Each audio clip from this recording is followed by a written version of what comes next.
How's it going, everybody? This is a car that I haven't put on my channel. I don't think at all. I don't know that I have a particular reason for that other than I bought it in September. I went into storage shortly after here in Michigan.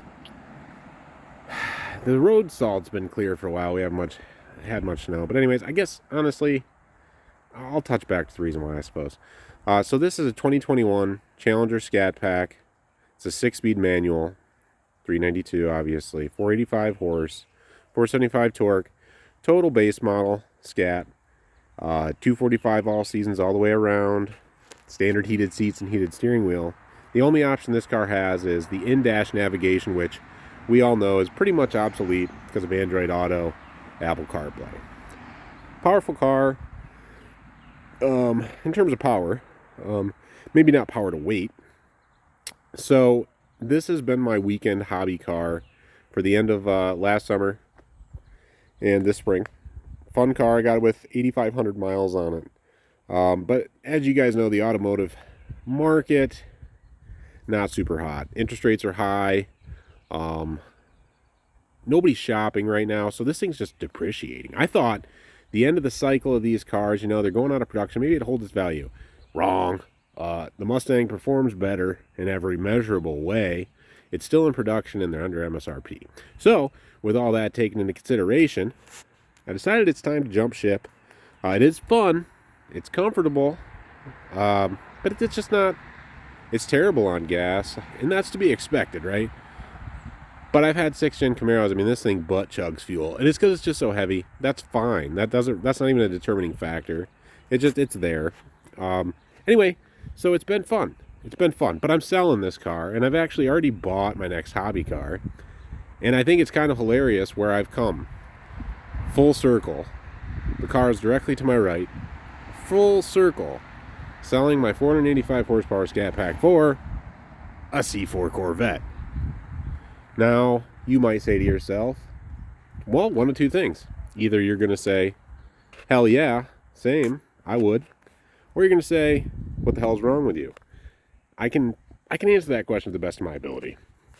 Anybody who's watched my videos, I bought my first Corvette in March of 2021. First one ever. I mean, for all the years that C4s were cheap, and they're still cheap, I talked shit about them. Honestly, the same way I talk shit about the Scat Packs. I wouldn't own one. The owners are douches, and they're annoying people. They buy these because they think they're the fastest one. They're the slowest one. But they have the highest horsepower rating, so it's like, well, this one's badass. No, it's slow. This car, don't get me wrong, I still love it, I'm just an unbiased person. This car is fucking slow relative to all of its peers. So I'll settle the Scat Pack debate while we're in here. This video is really about this car, but let's just wrap this up. This car has run a best of 1324 at 110.5. That's fine. A lot of that's a traction issue. The 60-foot time, pretty bad. I think on a sticky tire, maybe a clutch dump, 4,000 RPM clutch dump, sticky tire, it might do a 1280, but it's not going to trap faster than 110.5. Maybe 111, really cool day. Everything's perfect, but no, it's not much of a performer. So my 6-speed LT1 Camaro 2022, that trapped 116 with 455 horsepower, 30 less, but it was 650 pounds lighter, and that's all okay. This is still a good car. It's just not competitive relative to its peers. That's all I can say.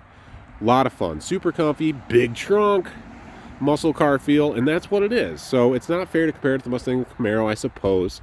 It's a big, bulky V8, rock crushing, tire burning, obnoxious exhaust car, and I love that about it. But that novelty wears off, and at the end of the day, you're driving a brick that's capable of 175, which is stupid, but it's awesome.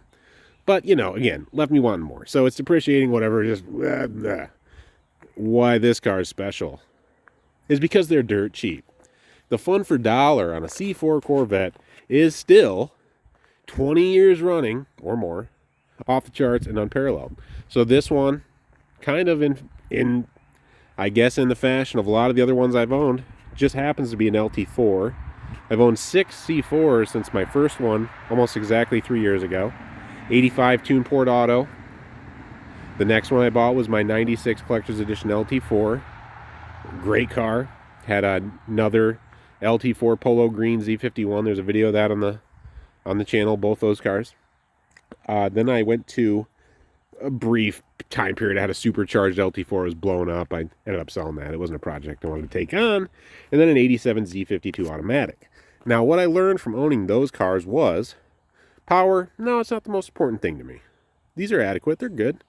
My collector's edition had 410s and long tubes and an unknown PCM for less tune just because I had a sticker on the computer.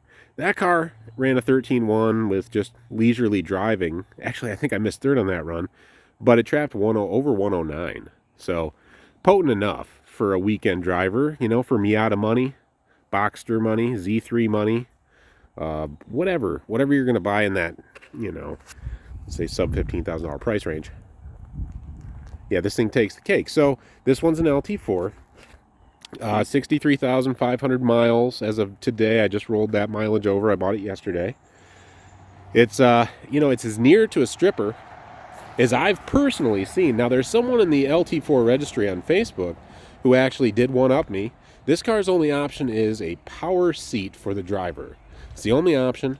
There is a gentleman on the registry. He's got a manual driver's seat, and I believe also a spare tire delete. So that's full stripper. There's nothing less you can get.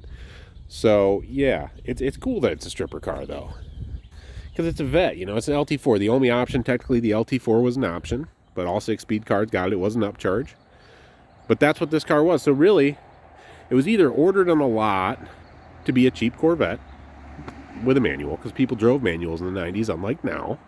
Everybody wants an automatic. That's fine. Not very fun, but they're fast. So yeah, it was either that or some guy, maybe he ordered it and he wanted to go fast for cheap. You know, and I get it. If I was to buy a C8, which I probably wouldn't, but I do, they're interesting, but I'd buy a 1LT. I'd buy a base. But that's kind of what this car is. So you go inside, and I've never had a Corvette out of all the C4s that I've had. This is the 6th one. It doesn't even have Bose.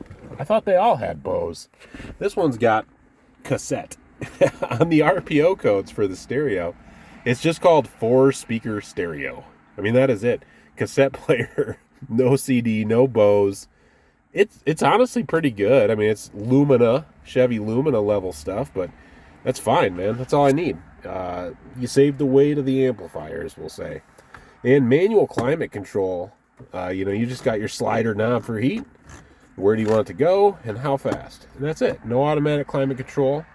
Coincidentally, all my others had it, but it's kind of cool that it doesn't, you know. It's just the driver's power seat. I've never had one that didn't have power seats on both sides.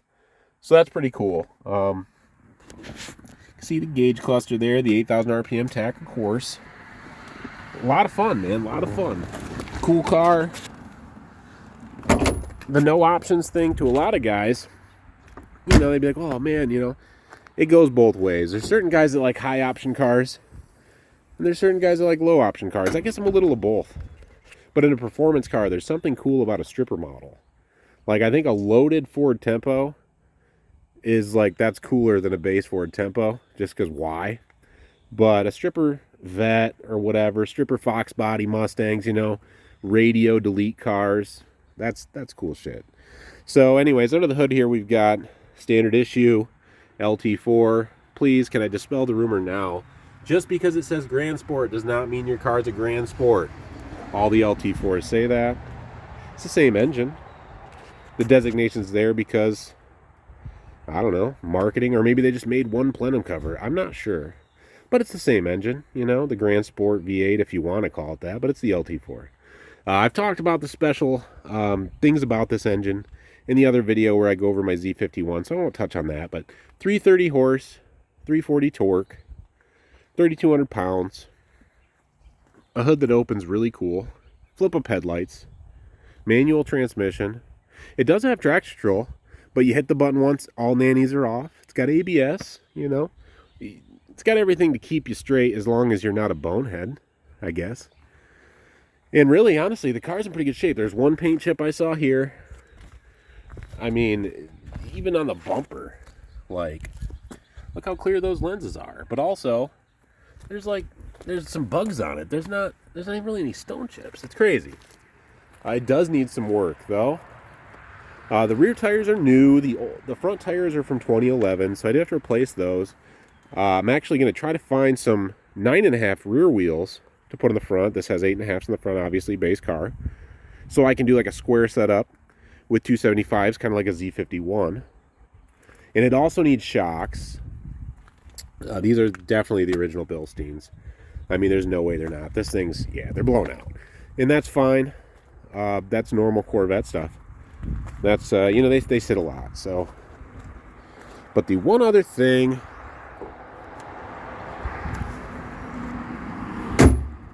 you'll notice when looking at the car is the front sits low. And maybe you've already said it, or if you're even watching this far. Yeah, the front sits way low. It looks stupid. It's not from blown out shocks. It's this car actually has a front lowering spring, which I didn't know was a thing. It's a transverse leaf, just like all the C4s. But it was a kit. It's like VBP or VB&P or VMP. I'm not sure. There's a sticker on the spring. So it came with like that, some wedges, and you could adjust ride height. So it's lower in the front. I don't know if that was like a conscious, I want to do this thing by a previous owner, or if maybe that spring failed. So they did that, but they left the rear alone. Got this kind of weird rake stance, not my thing. So I picked up some lowering bolts for the rear.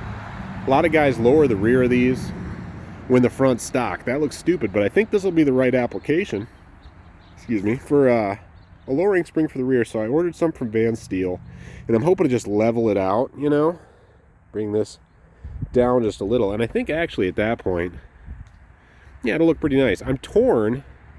I was thinking about just getting a set of A molds for it, but you know, these saw blades are in really nice shape. I mean, they're in really nice shape. They're actually stored. The car had A molds, the black ones on it for most of its life. And so these just kind of came out and came back on the car. I'm torn. I'm kind of feeling the saw blades for some reason, but I can always change it later, I suppose. Anyway, moral of the story is I'm right back to square one where I was in 2021 with my LT4. And remember, I sold that to get the 2022 LT1 Camaro. I'm in the pursuit of power. Ended up selling that. I bought I bought my Z52 Corvette back, drove that for a while, sold that, bought a Nissan Z 2023. That was fun for a minute, but that car was always just, it felt like it was working so hard, it didn't make the right noises.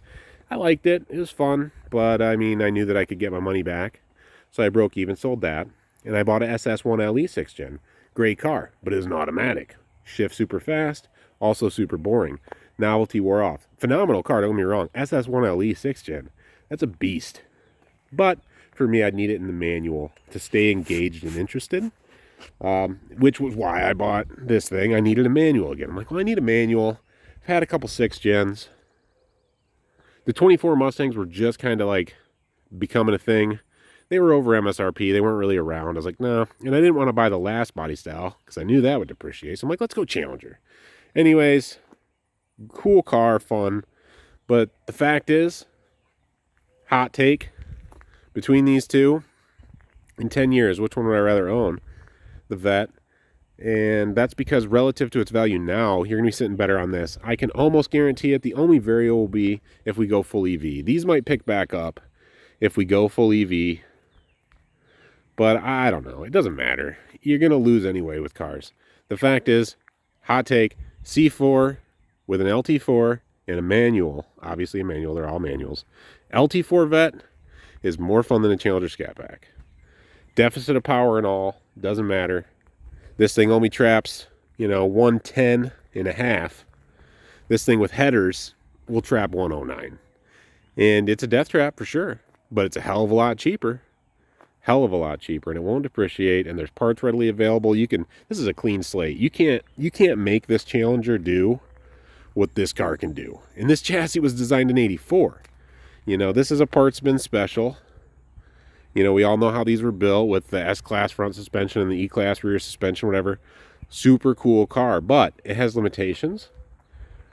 You can take this thing and make it a track weapon for less than, you know, not even close to the cost of the Scat Pack. I mean, you could do, and I mean engine, suspension, everything else. I know that's not what it's all about, but in terms of bang for buck, I'm just saying this is the way right here. And I strayed, you know, for a couple years. Had an LT4 since 2021, but I guess I'm back. It's a lot of fun. So we'll see. I'll keep making these videos for anybody that gives a shit, and probably gonna lower the ass end down. When I do that, I'll probably make another video, and I'll probably do another draggy run once I've serviced the vehicle, done the fluids and stuff. I did one run today. Ran like a 1365 at 105.5 with like a 2.4 60 foot. I mean, I launched it really easy, and I wasn't really going hard. I certainly didn't take it to red line. The oil's clean, but get fresh oil in it, transmission fluid, stuff like that. Just check some stuff out, more shakedown, and I'll give her another whirl. But, you know, even at low speeds, rolling through the gears in this, you can't have more fun for the money than you can in a C4 Corvette. I'd beg to say, with a budget of, I don't know, with a budget of 20 grand, I don't think you can have more fun than you can have in a car like this. You know, of course, there's the C5. C5 Z06 for sure. That is one. You can get one around 20, but not this nice. So when you're comparing condition, one this nice would be 30. That car, definitely an animal. But for, we'll say 20 grand, and especially 15 grand and under. 15 grand and under, this thing's a killer in every way. But, all right, I ranted enough. If you guys are still watching, hey, I appreciate it. This one's going by. This one's staying. I'm going to dump money into it. I'm going to regret it. I'm going to sell it at a loss and buy another modern muscle car. That's my prediction. But, hey, it's all fun. But, hey, thanks for watching. Have fun. If you have any LT4 questions, you know, hit me. LT4 comments. If you've got a car more base than this, there's a few people that do. I'll be curious.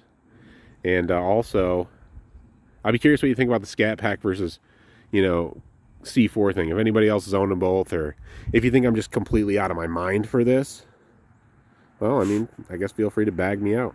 But all right, have fun.